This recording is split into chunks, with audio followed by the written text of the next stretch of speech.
Hello and welcome to the morning sports briefing here on Thursday, the 3rd of September. I'm Paul and I'll be your host this morning. And in the news today, the All Whites have announced or eyeing up another couple of friendlies to finish off the year. Pakistan and their tour on a high. Amanga re-signs for the Blues. The Thunder and the Rockets go into Game 7 today as the Nuggets win their Game 7 to go through to the conference semi-finals. We have updates from the Tour de France and the World Championships in cycling, as well as the US Tennis Open. We also have a player extension at the Warriors. It is a busy morning this morning, but let's kick so this is your best way to start the day up to speed with all of the important sports news, and let's kick off with that football news. The All Whites are looking at having friendlies against England and the United States in the November international window. This is in addition to games already announced against Belgium and Mexico. All of these would take place in Europe and would see them facing the number 1 and number 4 in the world. So some real top quality opposition there. With most of the players based in Europe, it would be the European-based players that would be used. And talking about that, congratulations to Marco Stamenik, who has signed for the Danish club FC Copenhagen. So the 18-year-old is moving up the ranks, and with more players based in Europe, it makes sense to host them over there, especially with the COVID situation at the moment. I'm going to hand you over to Arshad now, who's going to take us through our cricket update. Good morning, Paul, and good morning to all our viewers and listeners out there on the interweb. And yes, as Paul said, Pakistan have ended the England tour on a high. Pakistan ended their tour, which has been short on W's, on a high as they held out in the thriller against England in yesterday's final T20. As reported yesterday's morning sports briefing, Pakistan got through to a very good total of 190 for 4 off their 20 overs, helped by a career-equaling high score from Mohammad Hafiz of 86. England, after a shaky start, appeared to be on course to challenge the score, but when informed captain Eoin Morgan was run out for 10, Pakistan had a sniff. And in the end, they were able to restrict England for 185 for 8 off their 20 overs, taking the win and drawing the T20 series 1-1 with one game abandoned. England's next assignment is up against Australia in the first T20, and that'll be on the 5th, so in a couple of days' time. In this morning's CPL action, saw the hot Trinbago Knight Riders take on the St. Kitts and Nevis Patriots. There's only one horse in it. Knight Riders batted first, and Lendl Simmons led the charge with 96 off 63 balls, seeing the Knight Riders through to a pretty good score of 174 for 4. After a steady start, in fact a bit slow, for example, Chris Lynn scoring just 34 runs off 46 balls, the Patriots faded away, struggling through to 115 for 7 off their 20 overs. The win means that the Knight Riders stretched their position at the top of the table, now sitting on 16 points, well clear of the St. Lucia Zouks. Now, the St. Lucia Zouks actually go up against the Guyana Amazon Warriors in the second game today. That'll be starting, I think, around the 9:30 mark, New Zealand time. And the highest wicket taker in IPL has pulled out. Lasith Malinga has pulled out of the 2020 version of the IPL for personal reasons. And no, it's not because of COVID-19. Malinga's father has been ill and may require surgery. Malinga has been replaced by James Patterson in the Mumbai Indians. And finally, back here in New Zealand cricket has steadied the ship with Gary Stead. Yes, Gary Stead has been reappointed as the New Zealand men's head coach for another 3 years. This will see him through to the 2023 World Cup in India. Stead has been the coach since taking over from Mike Hesson in 2018. And that, Paul, is our cricket news for today. But remember, we've got Swinging from the Hips coming on tonight at 8 o'clock New Zealand time, right here on New Zealand Sport Radio. And we'll be talking about the Pakistan tour and just with Taz, and as well as looking forward to Australia in their T20 and ODI series, and we'll be reviewing their squad and the changes in the England squad. So that's tonight on Swinging from the Hip for your cricketing fix. And as I said, that's the news for only the sports news of today, or cricket sports news. Blah, blah, blah. And he was doing so well until he stumbled over his words at the end. There, wasn't he? Oh dear. Now we know a man who doesn't stumble over his words. We'll hand over to Stephen now, who'll take us through our birthdays. Oh, the kiss of death from Paul there. Thanks for that. Good morning, everybody. Welcome to New Zealand Sport Radio. It's birthdays this morning, and birthdays this morning, a track and road cyclist specialist. We also have a gold medalist at the Rowing World Championships and New Zealand's most capped international footballer. And that's where we start this morning. Ivan Visilic, MNZM, born this day, the 3rd of September 1976, is a former New Zealand professional footballer who is currently the assistant coach at Auckland City FC in the ASB Premiership. He is the country's most capped international of all time, with 88 caps between 95 and 2013, and featured at the 2010 FIFA World Cup. Who would ever forget that? Member of the New Zealand Order of Merit for services to 2015 on the New Zealand Honours list. This is just some of the highlights in this guy's career. Oceania Footballer of the Year 2009, New Zealand Young Player of the Year 1994, New Zealand International Player of the Year 2002, Oceania All-Stars 2008, Auckland Sportsman of the Year 2010, and the list goes on. So what a champion. He also won the Jack Memorial Trophy in 1994 and 1997, and I think that's basically handed out by his peers. So that pretty much tells you what sort of impact he's had on football in New Zealand. Very happy birthday to Ivan Visilic. Moving right along, Carl Meyer, born this day, the 3rd of September 1981 in Geraldine, New Zealand, is a New Zealand rower. Meyer won the gold medal competing in the M4 Coxless 4 in the World Rowing Championships in 2007, and that was held in Munich. Now, Meyer is also married to double Olympic gold medalist Caroline Eva Swindells. Well, I'm going to say, what sort of child will they have in as a rower? Boy, there's some pedigree there, let me tell you. And finally, Jamie Nielsen, born this day, the 3rd of September 1985, is a New Zealand track and road cyclist and a former representative rower. From 2003 to 2007, Nielsen competed with the national rowing team. She became the world champion at the Under-23 World Rowing Championships in Poznan, Poland in 2004 with the Under-23 women's quadruple sculls. There you go. It was coming, despite only taking up cycling in 2007 at the team pursuit at the UCI Track Cycling World Championships. She won silver in 2009 and bronze in 2011. At the 2012 Summer Olympics, she competed in the women's team pursuit for New Zealand, which was placed 5th but set a national record at the time. At the 2016 Olympics, she finished 4th in the women's team pursuit. There we go.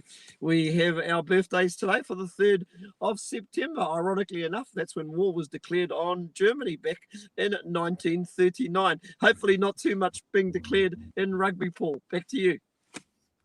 Thank you very much, Stephen. Yes, hopefully no wars are being declared in rugby, and hopefully we can actually see some countries getting together to sort out a global season. But hey, that's just wishful thinking. Perhaps over there, there's only so much we can expect to happen in this world. But someone who is happy with where he is, and that's Emanga, who has re-signed as a coach for the Blues for another season for 2021. Looking forward to continue the improvement that we saw with the Blues this season there up in Auckland. The Mitre 10 is not far away, and yesterday we put out our pre-season chat with Tasman. So that's Southland and Tasman are now up on the Facebook page and also out as a podcast. So you can listen to the podcast on iTunes, Spotify, iHeartRadio, all your favorite podcatchers. Just search for New Zealand Sports Radio. And today at 6 p.m, we'll be putting out our pre-season chat with North Harbour assistant coach Sam Ward. So check out these interviews with the coaches as we build up towards the Mitre 10 Cup. The Farah Palmer Cup also will be kicking off this weekend.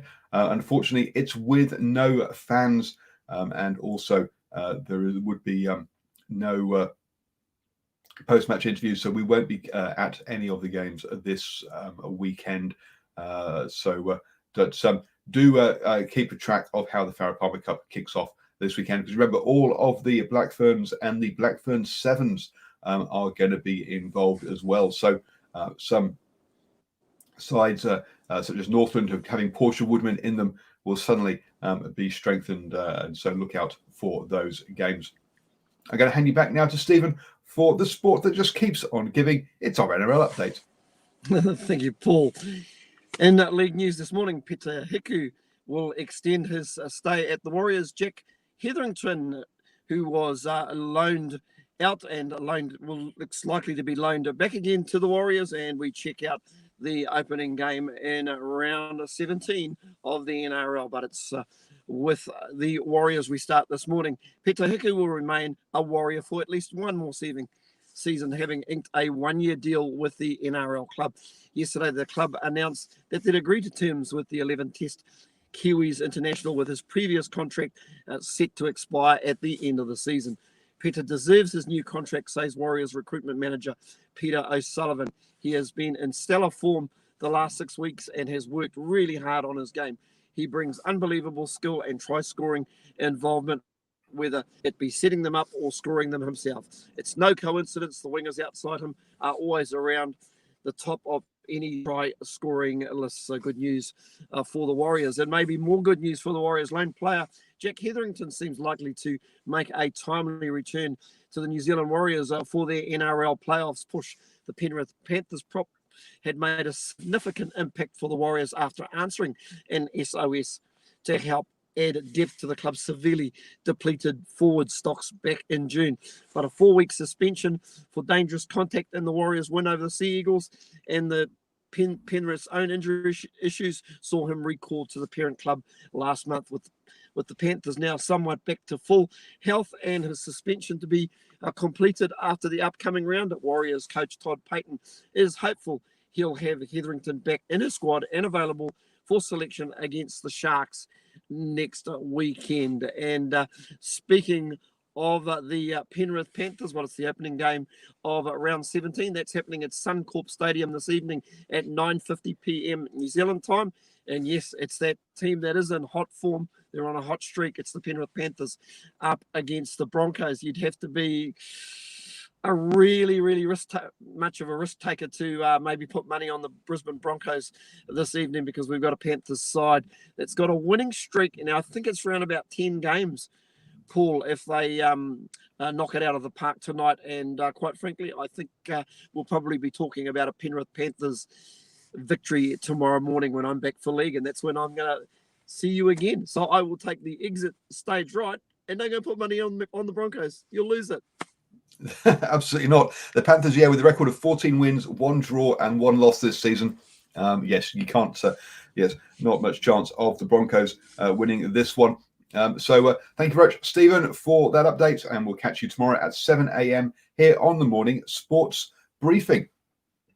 Moving on then to basketball news, and yes, the Nuggets beat the Jazz in Game 7 over in the basketball. It was a low-scoring affair. Nuggets winning 80-78 to go through into the championships semi-finals.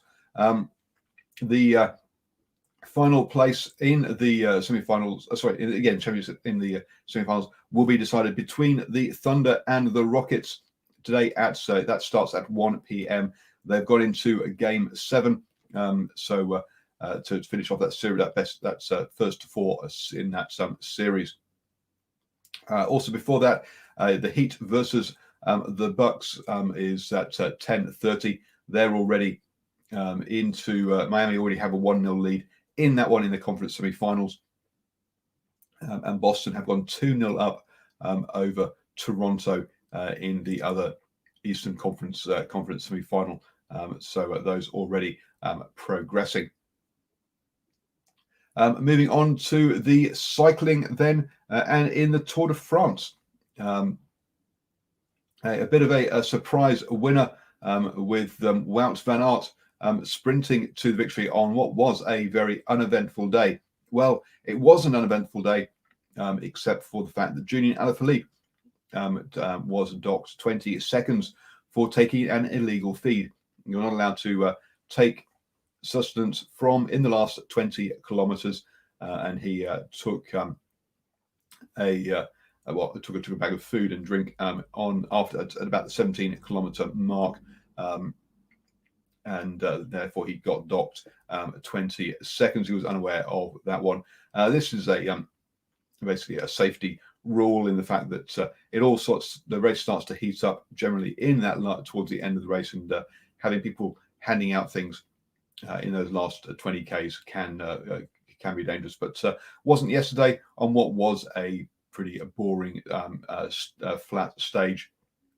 This means that Adam Yates has taken the yellow jersey, not something that's not, as he says, not the way that you want to take it, and he said he was planning to try and take the jersey today in stage 6 or today anyway, so he'll be riding aggressively today. So he has no plans to try and win the overall race.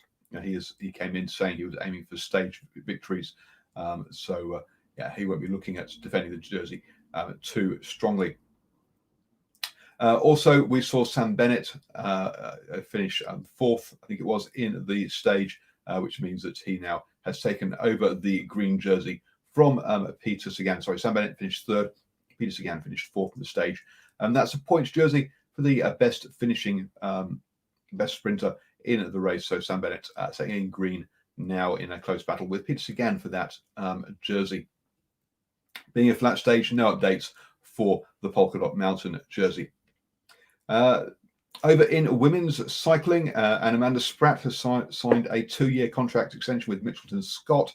So congratulations to her. She becomes the sole leader of that team after world champion Van Vleuten moved over, or signed recently for Movistar. The World Championships in cycling now will be taking place between the 24th and the 27th of September. There'll be fewer disciplines with just the men's and women's elite road race and time trials. There'll be no under 23 events and no team trial this year. Previously, this event will be held in Imola and start and finish on the motor racing circuit there. This was initially supposed to be taking part in Switzerland, but Switzerland does cancel all events, and so hence it's been moved to Italy and obviously reduced in size. The races won't happen entirely on the race circuit, but they will start and finish there. You have now started the day the best way, up to speed with all of the important sports news. Don't forget to join Swinging from the Hip at 8 p.m. this evening, and also our interview with Sam Ward, which will be going out at 6 p.m. This evening.